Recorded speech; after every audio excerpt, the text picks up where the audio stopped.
পৃথিবীতে যদি কোনো ফলের স্বর্গরাজ্য থাকে সেটা হচ্ছে চায়না।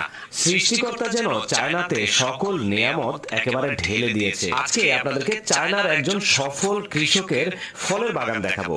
প্রথমেই দেখেন, এইটা হচ্ছে তার আতা ফলের বাগান। দেখেন মাথার উপরে কতগুলো আতা ফল ধরে আছে, আর ঝুড়িতে অনেকগুলো পাকা পাকা আতা ফল নিয়ে এসেছে। এখন দেখেন একটা পাকা আতা ফল ভেঙে দেখাচ্ছে আপনাদেরকে, চমৎকার। তারপর এইখানে দেখেন, এইটা হচ্ছে 3 ফলের বাগান।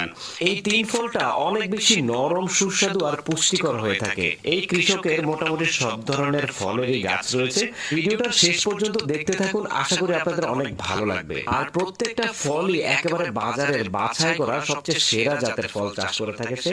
দেখেন 3 ফলের সাইজগুলো কত বড় বড়, বিশাল বড় এবং দেখতে খুবই লোভনীয়। তারপরে এই ফলটাকে দেখেন, এটার নাম হচ্ছে লোকাট। ছোট্ট একটা গাছের ভিতরে কি পরিমাণ রসালো ফল ধরে আছে, আর দেখতে